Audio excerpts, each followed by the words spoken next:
Well, let's start switching gears into the first big movie on our list, David Cronenberg's Crash, based on the novel by J.G. Ballard. And I've got both the Blu-ray as well as the novel here. I'm not finished yet with the novel, but I have been kind of fascinated and horrified by this movie since I first saw it. But the older I get and the stranger I get, the more I like the movie, which just shows how vanilla I was at age 20 when this movie came out. And I was in college when it came out, as were you, and I can remember catching wind of some of the controversies over at the Cannes Film Festival, people booing and walking out. But I wasn't really following entertainment journalism at all, so I wasn't really aware of like this giant pushback by like the kind of European press from a bunch of different countries attacking it for a whole bunch of reasons. But the good news is that now, 25, 26 years later, it survives as one of David Cronenberg's most interesting films, and it does have an audience. There's so much that I want to get to about this, but what I was listening to this fascinating interview earlier between Ballard and Cronenberg. They talked for like an hour and a half, which is such a special treat to see like two peers really just getting into the meat of this story. But they're bringing up this idea that anytime a movie fails to impose a moral or ideological framework on the audience, audiences tend to freak out because a lot of people like to be told what to think, how to feel. They kind of want to know what sandbox they're playing in. They don't really care like what your agenda might be, but they got to know what the agenda is, and what they fear is a movie that's like this strange like existential exploration on the part of the writer, the director, and the actors, where they're kind of figuring it out together without coming to any real conclusions. And I think that's one of the real reasons that people freaked out over this movie so badly, is that it does kind of reinvent a lot of old school norms about love and sex and death and violence, because the old norms are no longer working for these characters. But how old were you when you first saw Crash? Oh, I saw it in bits and pieces when I was younger. I think it was only in the last few years that I watched it a bunch of times, to give it the air that it deserved as an adult. Having watched all this other stuff and having gone through a giant Cronenberg binge, we did the Kevin Geeks Out on Cronenberg. I think it was 3 or 4 years ago. So that was a chance to get back into it and look at his movies not just one at a time as they came out at the various ages I was at, but almost as a block of stuff over the course of like 3 months as someone in his 40s, and they hit a lot different. When I watch them, I would say the second person. Second person's boring. When I watch them, in a lot, you get a much different feeling if you put the Fly behind Naked Lunch, behind Videodrome. They mean something, and there's more continuity. If you see, what is it, the Institute for Psychoplasmids, Plasmoids, whatever it was from The Brood, backed up against Peter Weller, putting bug powder on a giant typewriter roach, that kind of thing. Are you would you categorize yourself as a fan of Cronenberg or like a fanatic, or where do you fall when it comes to your feelings about Cronenberg in general? I I have this thing. No, I love Cronenberg. You could call me a fanatic. It's just that I'm split in terms of, and this movie, Crash in particular, reminded me that Cronenberg was going along creating his own, from Crimes of the Future, his first short film, which I haven't seen, but that's going to be, apparently he filmed it. It's in the can. Yeah, He's he's making it. He's coming back as a director, which I'm very very. I cool. mean, granted, he's old as hell now, but if Verhoeven can make good movies at 81, then maybe Cronenberg can too. Yeah. His adaptations are great, and there's a feeling between his original stuff and his adaptations, and I can't just draw a line and say his original stuff is better than his adaptations, because that's clearly not true. He is all over the board in terms of finding real lightning in a bottle. I mean, his adaptation, Dead Ringers, I guess, was loosely an adaptation. Yeah, but his big adaptations are Dead Zone, Naked Lunch, and Crash. And Naked Lunch obviously is a very loose adaptation, which is almost like an autobiographical look at William Burroughs' life. Whereas with Crash, it's a much more faithful adaptation, where it's like you're having like certain scenes and lines and like very like specific lines of dialogue making their way into the flick. Yeah, I haven't seen M. Butterfly. I haven't seen Spider. Those That was movies. a play. Yeah. Yeah, right. And Spider was a very small English novel. Even History of Violence was based on a comic book. Again, that's a loose Yep. adaptation, but it was an it was an adaptation though. Well, in the beginning, it's hard to lose just how weird and transgressive and how you're watching something that shouldn't exist when you see Shivers and you see Rabid. You know, that 1-2 punch of movies he starts out with have their own feeling, you know, leading up to The Brood, and then he gets into Scanners after that. That's the stuff that really like says, God, there's something inside this man's brain, and that you know, divorced of all other input, he created these whole cloth and makes these really sick, dim worlds.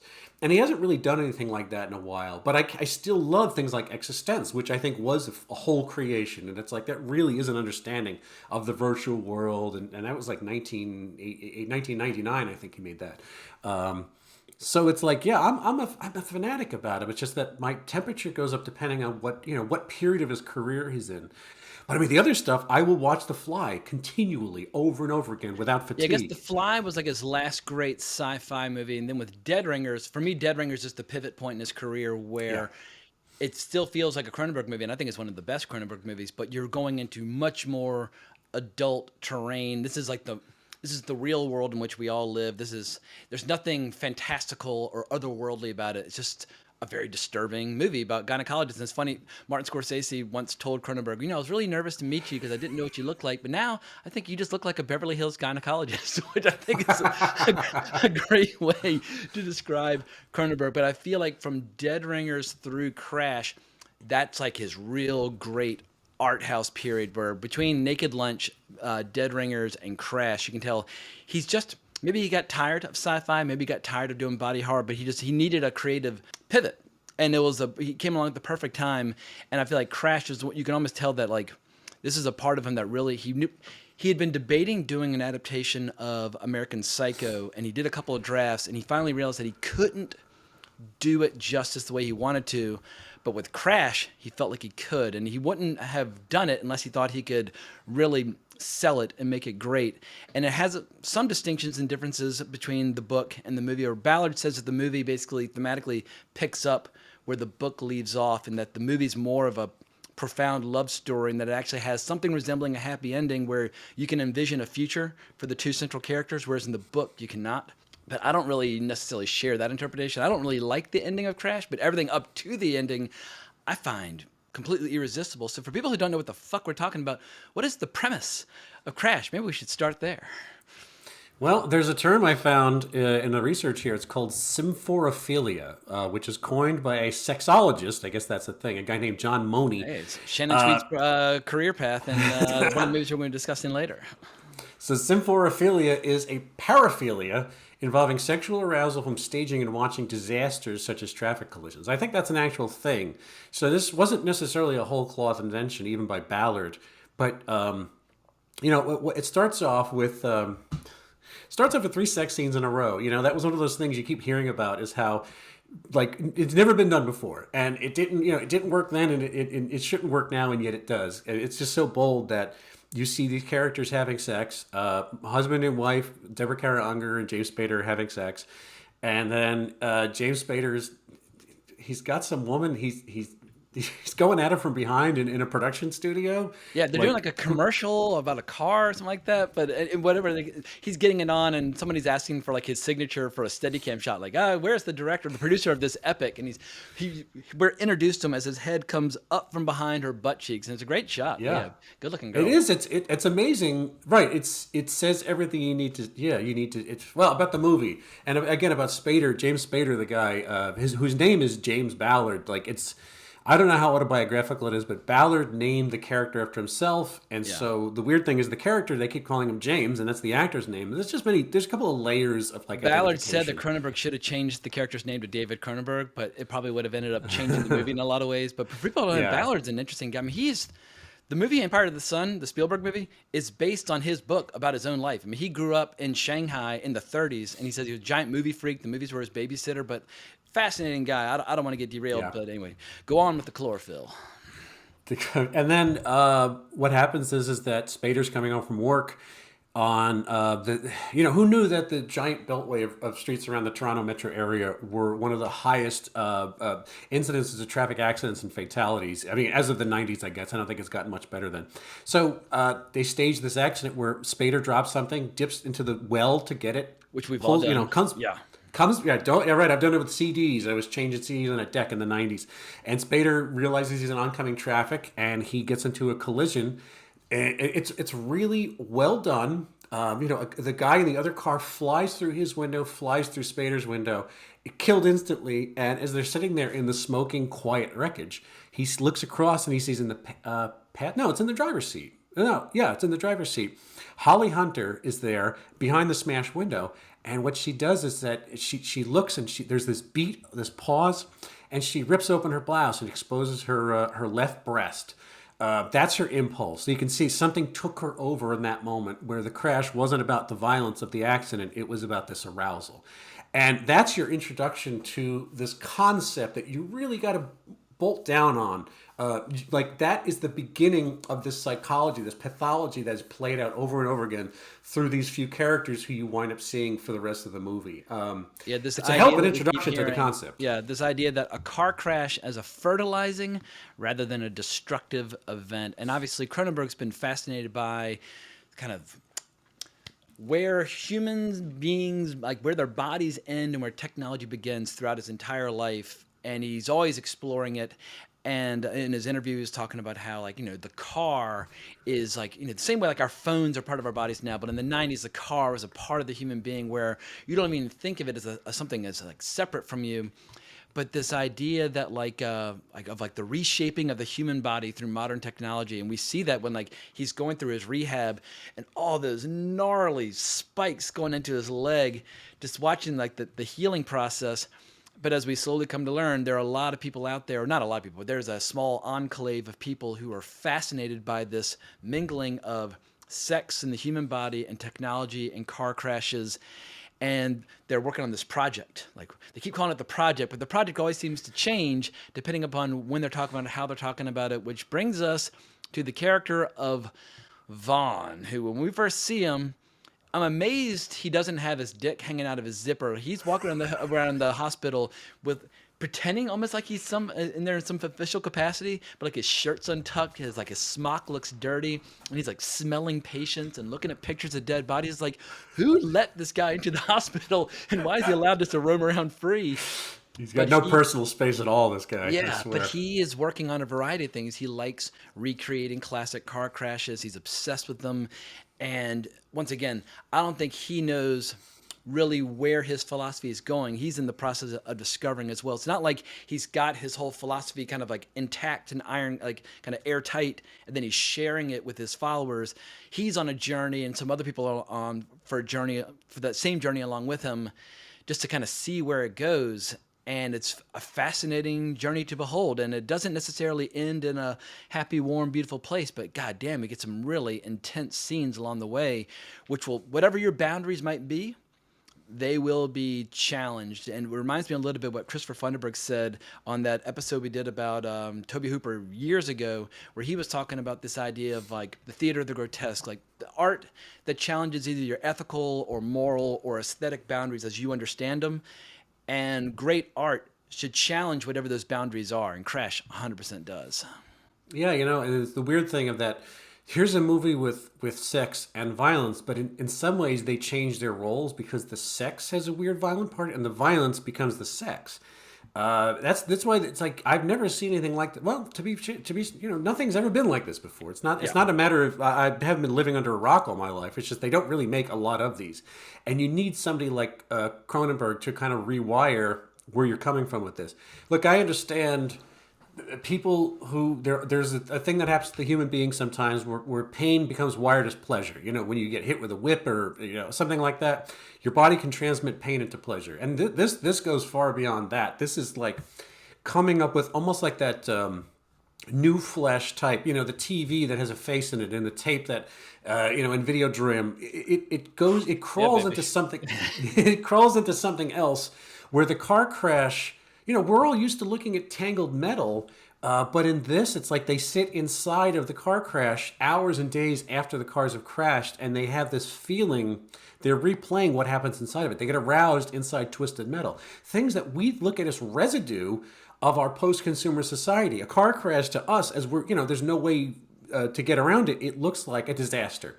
And yet this movie has people burrowing into like back into a cocoon. They're getting back into crushed cars and somehow reliving that disaster for the point of just, sex. And is it romance? I don't know. But I do know that it seems like every single sexual encounter in this movie is based on some kind of compulsion. It's like this guy Vaughn. He may talk about a plan, a project, but it's like everything is this libidinal, minute by minute, just following lust, following the where the erection points to, following where the sex is. Holly Hunter watching the tape of the crash test dummies. She gets overwhelmed. She sits down and bam, her two hands go into each of the laps of people next to her, and she And it's a starts very specific moment that she needs. And when the tape freezes and she doesn't see it, she gets upset. She needs that specific 3 seconds where brain chemistry is a weird thing where when you see something that's arousing, then it gets you. And speaking of arousal, in the interview I was watching, Cronenberg had an interesting comment about pornography where he said for him, whether you're talking about literature or film or art or whatever, for him, pornography is something that's created specifically and at the exclusion of all else for arousal. And that when people were criticizing this movie as being pornographic, he's like, well, I'm not trying to arouse anybody with this movie. Like, if anything, it's the antithesis of arousal. I mean, I will watch all kinds of strange things online when I'm looking to get my, my rocks off. I don't get turned on by Crash at all. Even if I look at someone like Deborah Unger and I'm like, you are the most mysterious, enigmatic, beautiful platinum blonde I've ever seen in all my days, with this awe-inspiring performance, with which speaking in whispers, with tears coming out of her. I mean, she is just riveting in every scene in which she appears.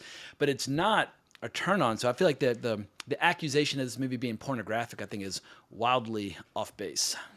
Yeah, well, the scene you're talking about with Deborah Kara Unger is that she's fully nude, and Spader is behind her. I think I couldn't tell this. Cronenberg says he's actually going in through the back door. That's what you're seeing, is that it's anal they're doing. Even though not in real life, but in the context of the scene, yes. Yeah, right. But the thing is that she is speaking in this robotic monotone whisper about she is marveling and regaling over the what Elias Codius's penis looks like, about how it's probably scarred. Yeah. And it's like, would you, and she's saying to James Spader, would you want to put your penis in his rectum? Do you want to suck on his penis? Do you want to touch his scarred penis? And it's like, it's almost this mantra, this weird repeating of the same technical term. She didn't say. And he never his answers dick. a single one of her questions. She just keeps asking all these questions, but he never responds to any of them. And her questions get increasingly elaborate as the Do you act remember? goes on. You go back to Shivers, and there's that quote that the woman. I actually wrote this down because it reminded me. That woman says, I forget what the actress's name was, with the flat hair. She looks a little like a Sissy Spacek. She says, "Roger, I had a very disturbing dream last night. In this dream, I found myself making love to a strange man. Only I'm having trouble, you see, because he's old and dying and he smells bad, and I find him repulsive. And he tells me that." Everything is erotic. Everything is sexual. You know what I mean? He tells me Best scene in even the movie old. by far, yeah. Yeah, and it's such the way she does it is dead. It's affectless. It is going through. It's Lynn this Lowry. litany. Yeah, she followed me on Lynn Twitter before Lowry. my account got suspended. Oh, see, that's too bad. But it's like that. The minute I'm watching Deborah Kara Unger say this, it's like, oh, that's a cousin of that same speech. It's this liminal space that Cronenberg gets into, where people they're doing the most. You're right. There's absolutely no reason why we shouldn't think that Deborah Kara Unger splayed out, getting railed for the audience, is the very thing of NC-17 movies, the stuff of dreams, and yet it is completely ruined almost and marred or turned into something else that is not quite sexual but beyond sexual, because of the way Cronenberg treats this stuff. Because again, the performance he got from her and her ability to synthesize that dialogue and make it sound like it's her version of dirty talk. It's fucked up. Yeah. I would be very curious to basically play this movie for people in their 20s now, where what I'd been exposed to in terms of erotica in 96 when this came out was pretty, pretty vanilla. I mean, it was mostly like a lot of photoshopped, photo spreads in Playboy, which are innocent. I mean, they're almost like heartbreakingly innocent by today's standards. They're cheesecakey, yeah. Yeah. Whereas if you go to any porn site, when they start making recommendations, you're like, whoa, whoa, whoa, whoa. And it's like, you're just like, it's a lot of pretty extreme content. I wonder if this movie would have an impact, or if they wouldn't even know what to make of it. Because once again, it's not trying to titillate, even if I find the the sex in it fascinating, but I'm not like drooling or salivating in anticipation. But I can't take my eyes off it. And I think one of the best examples of this is the character played by Rosanna Arquette, who's like encased in this suit of armor from earlier accidents, where you don't know to what degree she's disabled, but she's clearly like she doesn't have the full range of motion that she once had, and she just has completely like embraced it and leaned into it, where she is one of the people that has gone through this transformative event where she's discovered like a new form of erotica. And I would argue the most intense sex of the movie is when they go to that car dealership and she wants to get into the car and see if she can fit in a car made for a normal person. And this car salesman's trying to help her get in. And when her bolts get like caught on the leather and tear it, and he's like, "Oh shit!" I was like, that was like a premature ejaculation moment. It's like it's so Oh there's yeah, so yeah, much going yeah. on in that scene. But Rosanna Arquette, the way she sells it and the way she's like leaning over the car and saying like, "Oh, this interests me." And apparently behind the scenes, she just had a baby, so she'd be doing these scenes in her armor. And the moment they said cut, she'd walk over to her baby and start like breastfeeding like right on the set. Like she just it didn't this movie didn't phase her at all. And Yeah, she apparently was lactating. Yeah. yeah, but a lot of handicapped people saw the movie and really responded to it and said this is the first time we've seen like in a not a mainstream movie, but like seeing that kind of eroticism expressed through her character was a something that had been neglected for a long time, and a lot of people really responded to it. Yeah, I did read that they said it wasn't just the fact that it was a person who had limited mobility having sex. It was kind of the stem of it. It was essentially the kink, if you want to call it that. You know, and the hilarious thing about that scene, or hilarious or horrifying, is what it winds up having this culmination of. You know, she's wearing this extremely she is sexy as shit, even with all this like weird it looks like bondage, even though it's structure wear she's using to keep her body together, her bones together. Well, it's like a But mix she of like being like the Terminator and handicapped like all at once. And it's like it's really Yeah, hardcore and intense looking, but she's kind of limping peekaboo around. over the breast. Yeah, and then Yeah. you know what is Spader sees or has seen for a bunch of time. This massive, you know, her flesh has been marred, even under all this, underneath fishnet. The back of her gap, somebody called it a yonic scar because it looks like a large vagina, the length of her thigh Yeah, it's vagina. like the James It's Woods thing in Videodrome. yeah. So Spader's character just fucking uncontrollably and angrily and hungrily rips at the fishnet to get to the scar, and he winds up like lapping at the scar as if he's giving cunnilingus. Yeah. You know, like there's so many things going on here Same that way are James both. Woods was caressing his mark with the gun in Videodrome. Yeah, it's Yeah. this How is well, this how are you is supposed to? this How is are you new supposed to take terrain. that? Yeah, It's new terrain altogether, right? and Her that's leg is in the air, and you know he's sitting there licking the back of her thigh. This big gash scar. It's visuals like you've never seen before. and the beautiful thing is the movie never tells you how to take this. Like I guess in the hands of a lesser filmmaker, there would have been something at the end, and somebody came from a question in the audience where someone was asking like what are like the socially redeeming features of this movie, and he said that he prayed that he never made a socially redeeming movie. And he says like what probably would have happened in the hands of another director is that you would get some sort of like almost like schoolmistressy moralistic fable at the end that would betray everything that came before. It reminds me a little bit of like what used to happen with like comedies in the 80s and 90s where they'd be outrageous and crazy, and then they would turn into like a really bland generic romantic comedy, and I'm like, wait a second, this doesn't match what came before at all. Like you're ruining the fucking movie. And another bullet that was dodged, one of the distributors for the film told Cronenberg ahead of him, he's like, look, I have a real problem with this movie because how is the audience supposed to access the movie? And Cronenberg was like, I know what you're going to say. And the guy was like, all right, I know you're going to hate it, but how about some voiceover just to tell people how to kind of access the movie? And he's like, no, it would not work. Like he's like, I mean, anyway, he completely, totally rejected the idea of kind of taking the audience by the hand and guiding them through it, because that's the whole point. None of these characters know where they're going with this new fixation of theirs. Yeah, that's true. You know, you get the impression that Elias Koteas's character is ostensibly the tip of the spear, that he seems to be the man most further. He seems to know the most about what group thing that they're experiencing. Oh, and by the way, Elias Koteas is this guy. That guy's banging around for a long time. Canadian Actually, he's not Canadian. He did a lot of work in Canada. He's not from Canada, but he is an act. This is his moment. He Yeah, this puts is on the role of a the lifetime. role of a lifetime, and Although he's really good in Thin Red Line as well. yeah, no, and around this time he was doing Adam McGoyan movies too. He did Exotica with Yeah. Bruce Greenwood and Mia Kirshner. He worked for a lot of prestige directors. He too was capable of going to this weird whisper stage. He has a look where he looks like young De Niro if you squint a little bit. He's got that kind of rough look to him. He looks like a hard man.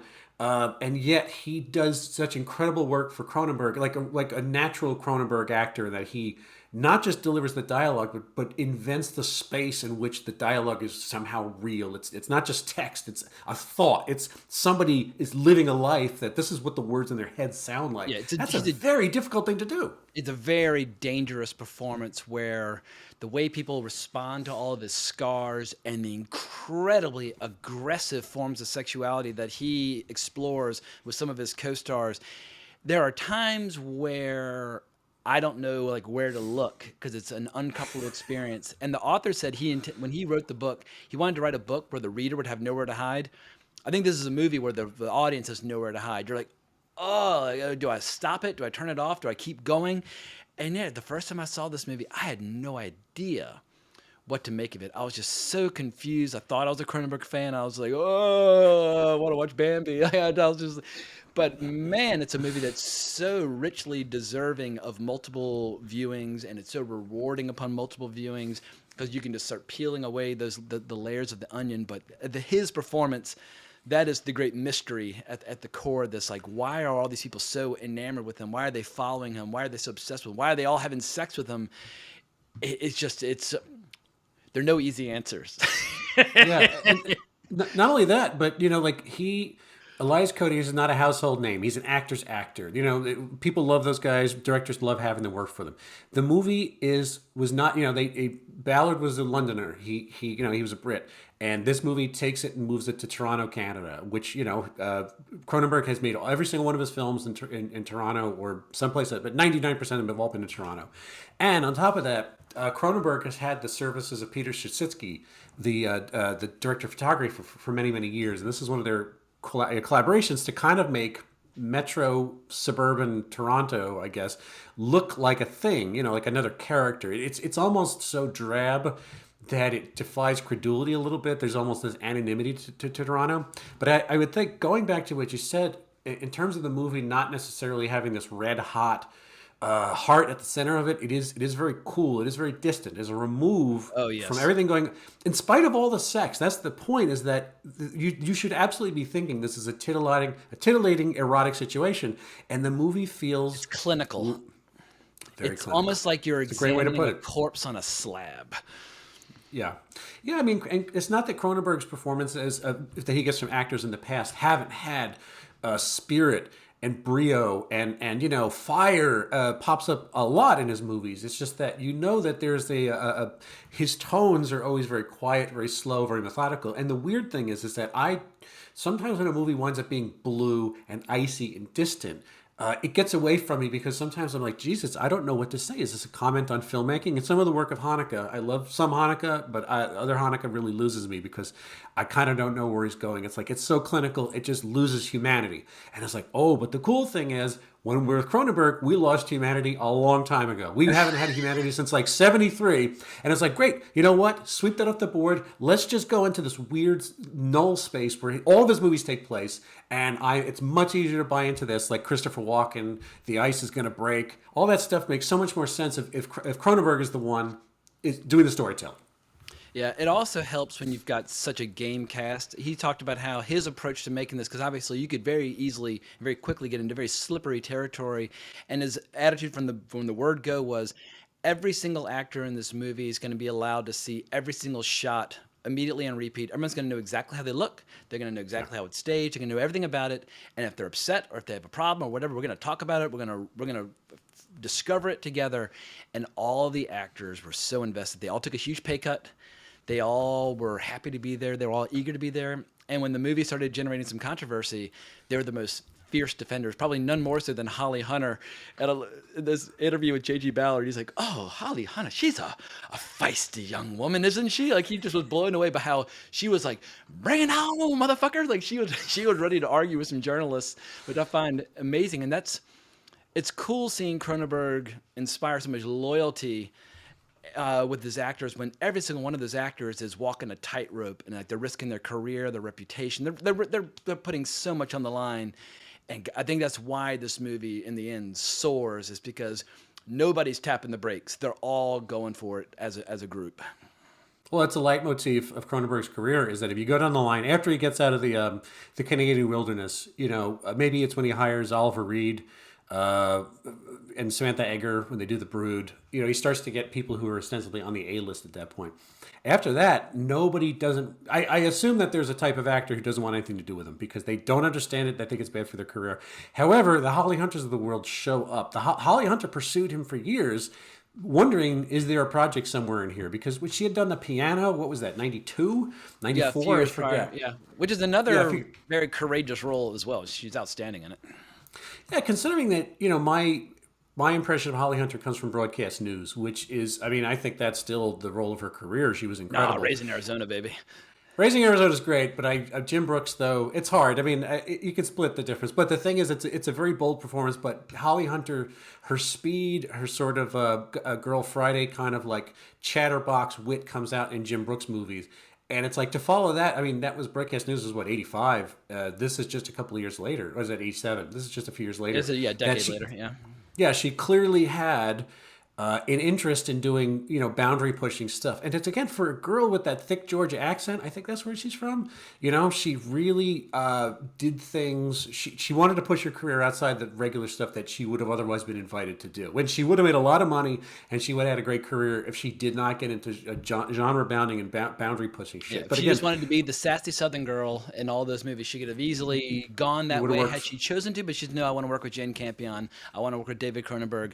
I want to work with the elite of the elite. Joel Ethan. Yeah, that's incredible. I mean, and Spader, like we keep mentioning Spader. He is the kind of guy who he made a career out of making weird, boundary pushing, transgressive performances. It's like Sex, Lies, and Videotape, and all that's the the thing. other. 7 years before this, he works for Sony. He does Sex, Lies, and Videotape. So there was always something dangerous about him. The whisper, the sexual charisma. He effortlessly put this stuff together and made a whole long career out of it, which is why we don't ever think that this is a departure for him. The darkness in the material, that's not true. Again, he had done dark material with sex bound into it. But maybe that is the beauty that Cronenberg was able to put this on Spader's back and you were never going to question it. Like he is the entry into this world and it's like he's a guy who already fucks on camera. He already seems sinister and he's handsome as fuck. And he's got that weird, that sounds like a python crawling up your leg. His Yeah, he's voice like, has that I sound gotta to get it. out of here. I'm beginning to feel like a potted plant. Just like, it's That's so awesome. understated, but that line Yeah. comes right out of the book. But he was born to read this dialogue. He's really good Yeah. at it. I mean, it's in a way, what Viggo did for him a couple of years later with those 2 or 3 movies. It's a completely different type of acting. Viggo has a mild voice, but Viggo's a more physical performer because he's a sort of beefier guy. But Spader anchoring it in a different way. Spader looks a lot like Goldblum did in The Fly. Like Goldblum used his body.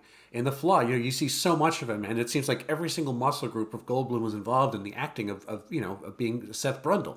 And Spader kind of like holds that great tradition up of the Cronenberg leading man, just with a lot more sex and something, its prurience is much different. It's got something different on its So mind. what would you say to if you're in a boardroom and there's some exec who would argue that this movie cannot be made because there are no sympathetic characters? Do movies? I feel like this is something we hear about all the time. Like, oh, the movie needs sympathetic characters. People need to be able to like watch a movie and sympathize with the characters. Someone they need to be able to identify with the characters. And I feel like a movie like Crash, for me at least, totally implodes the notion of sympathetic characters. And it reminds me a little bit of when Isabelle Huppert was being interviewed about Elle. She was like, I'm not really that concerned about characters being sympathetic. It's not really my problem. It's like, God damn, you just said it perfectly. It's not really her problem if the characters are sympathetic.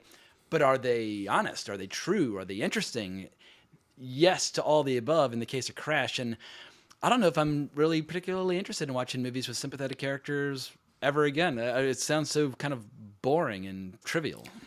I would go so far as to say you could make the case that none of these characters are actually even likable, to be honest. They're interesting, So but honestly, yeah, yeah, they're but you, interesting, but yeah, they're not likable. There's different duplicities about all of them. There are inhumane, impersonal things that they all do to each other. There's lies. There's deceit. Like Elias Koteas is he's a walking priapic hard-on. He just wants to fuck James Spader, and he says and does whatever it takes to get to that. He's coded. He's not even coded queer. He is queer. There's so much gay subtext to it or text, but I think that there's a difference for me because it's not sympathetic. I think what I need to know is what the character wants. Even if they don't necessarily concretely know what they want, I just need to know what direction. When Spader is sitting in the stands with Holly Hunter and they're watching Elias Koteas go over the poor spider and talk about, he's quoting James Dean and it's they're communicating. It's like he's getting the world open up to him. Elias Koteas is giving all the information out, and what he's not saying verbally, he's showing by the way he's hugging the car and speaking reverently about the crash that happened. And Spader is listening to this and having his brain filled with it. It's like he's being given a new sense that had never been activated before. And that, to me, is not necessarily empathetic. That's not sympathetic. That is knowing a little about what the character wants, where the character is, what they're doing. what makes them That's tick? way more important. What Yeah. makes them tick.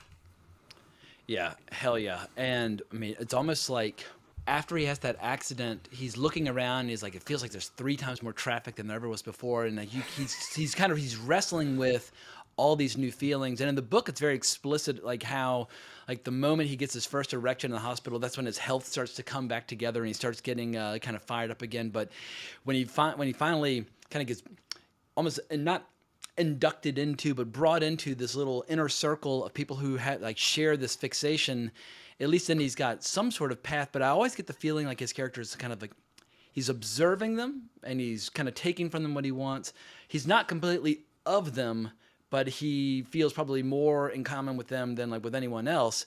And then it's through him that Deborah Unger is also kind of getting exposed to this world as well. But it's never like he, kind of like signs on the dotted line and joins their group, and because it's such a loose affiliation. But I just find that flirtation with this new forbidden world to be endlessly rewatchable and fascinating. And yeah, I think it'll continue to climb the ranks amongst my favorite Cronenberg movies in the years to come. Scorsese said it was one of his favorite movies of the 90s.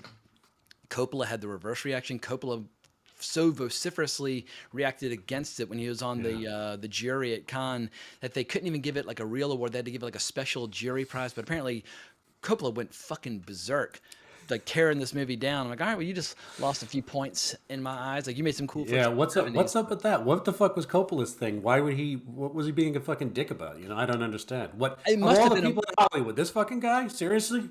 I guess. Do you feel? It all depends upon whether or not you think a movie needs to have a moral stance. And this movie, I think, lacks a moral stance. It's like in the absence of values or traditional values, you can kind of create whatever new values you want. And maybe Coppola was like threatened by that or alarmed by that. But yeah, it's I think there is a lot of like existential despair in this movie. Maybe he just found it to be just a bleak, terrifying movie. And some people felt like it was going to lead to copycat crimes and all this crazy shit. And like my attitude is that when people start banning movies or pushing back movies because they're worried about copycat crimes, it's a little bit like, say a big dog bites a kid. Like, all right, well now people aren't allowed to have big dogs anymore. It's like, well, that's not necessarily the answer. Like, people should learn how to handle big dogs. And I feel the same way about art. Like, art should have the room to be dangerous. If it doesn't have the room to be dangerous, I don't really find it it ceases to be art. At that point, it's just kind of filler. And if you don't have the freedom for movies to go to some unknown terrain that's horrifying and confusing for people, I feel like then you very quickly lose sight of what kind of movies are all about in the first place. And one thing, I don't want all movies to be like Crash, but you need to have some movies like Crash. Yeah, and the more we talk about this, the more like Cronenberg should have been more not that he didn't make other movies in the 90s, but if this was the time where there was a safe space to get this kind of cover to make really weird shit, Cronenberg prospered in this area and absolutely nailed his home run where he took the prevailing headwind of sex in movies, which he always did. I mean, casting Marilyn Chambers in Rabid, and she's nude for a lot of the movie, and she has there's a mixture of violent sex and weird body horror. He never shied away from nudity and sex even from the very beginning. It's just that it took a long time for the decade to kind of catch up with him, where he had a lot of compatriots in the 90s. Like, I mean, the style of filmmaking between Verhoeven and Cronenberg, even though I love their movies and they are twinned very much in my thoughts, they're very dissimilar for each other. But I think they prosper under the same movements. I think that the more that one could go in one direction, the others it's like the butterfly effect. That guy's going to prosper from this guy, and this guy's going to make it easier for this guy to do his work, and they kind of need each other. It'd be interesting to see what would have happened if they switched careers and directed each other's scripts. Like, what if Cronenberg had made Turkish Delight, and what if Verhoeven had made Shivers? Like, how would their careers have evolved? And it's just a kind of You a know great what? what if. Of all the movies, I could picture Cronenberg's Turkish Delight, and it would be so dissimilar from watching Rutger Hauer again as a walking hard on through that movie, just fucking from end to end, because it would have been so perverse. But you would have gotten something with just as much lurid behavior as. What if you made Turkish Delight, but with Oliver Reed, and it was a Cronenberg movie? Yeah, I'd definitely pay to see that. Yes. Yeah, that would be insane. Well, any final words about this? We still got two lurid films to get to, and once again, I can't emphasize enough. People should go on YouTube and watch the interview between Ballard and Cronenberg. It initially has some sound issues, and then they work it out. But I'm not really that interested in watching journalists interview filmmakers, but I love it when like another filmmaker or an author. But what it almost turns into is Cronenberg interviewing Ballard, and then the audience giving them both questions. And it's just to see someone like Cronenberg showing so much respect for someone whose book, like he admits that he hadn't read the book in years when he started writing the script, and then he went back and started adding things back in. But it's very, very rare when you get to see somebody kind of put their influences on their sleeve. And also seeing how like Cronenberg had to almost divorce himself from the fact that he's a car fetishist and a car buff. He loves Formula One. He loves racing. But he said, I have to kind of forget everything I know and love about cars, because that's not what this movie's about at all. He's like, if James Spader drove a Ferrari, that would have ruined the movie. It just would have been the wrong stylistic approach. He needs to drive like a completely mundane kind of generic car as like something that's an extension of his body, etc. But yeah, it's one of the key Cronenberg movies. It's not my favorite Cronenberg. My favorite's still Dead Ringers, but I feel like it's kind of nipping at its heels.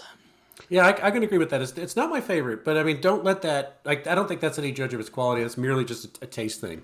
It's like trying to come up with what's your favorite Coen Brothers movie. But yeah, the last thing I'll say about this is that I think you put your finger on it in that his slickness as a filmmaker, from being like becoming a purely cinematic filmmaker, from going away from the schlock look of the early 70s stuff, which is just so scary, so weird, so raw, so primal, into polished filmmaking. Dead Ringers was like, he's up and doing it. Like, that is, you got Howard Shore is doing the music for all these movies afterwards, and that is definitely a piece of it being very cinematic. Killer guitar score and Crash, and yeah, it's awesome. It's incredible. Peter Shashitsky as the DP. It's like him as a filmmaker. This is the beginning, not the beginning, but it's really full stride of as slick a type of filmmaking as he made. And again, I think that some of the stuff that comes in the 2000s goes in different directions. Again, not taking anything away from Eastern Promises, but there isn't that invention. I don't think there's quite that same crackerjack invention that he has at this point in his career. And I guess he was in his 50s by this at this era. So, it's a pivot point, and you have a couple of gold movies that come from like 85 to 96, that 10-year period. He's doing something that's the fusion of his best impulses before he kind of goes in one direction and came from another direction. So it holds up, and it's, again, you could say every movie's a Cronenbergian movie, but this movie is almost more Cronenbergian as a mission statement than even others. And if anybody out there is worried about seeing this movie and developing fetishes that they don't want, I'll just call attention to the fact that the author, J.G. Ballard, he after writing it decades later, he felt like he'd written a cautionary tale, but that was not his goal. But he says that he's been in a car crash and it did nothing for his libido. So not to worry. If you watch this movie or read this book, you won't be forever altered. Because, sometimes if you're like watching erotic content, like you see something like, oh, I didn't know that's a thing, but now it's a thing because I can't forget that I've seen that thing. And I didn't necessarily want it to be a thing, but now it's a thing. That's not the case of Crash. I didn't see Crash. I'm like, all right, well, now I've got to go out and get in a cab ride and go. Well, I have this new tattoo of a steering wheel on my chest, like Elias Cody's had. It's under the shirt. Exactly. That I'll show you later. Yeah. All right. Well, I think we have tackled Crash well enough. Let's move on to Body of Evidence.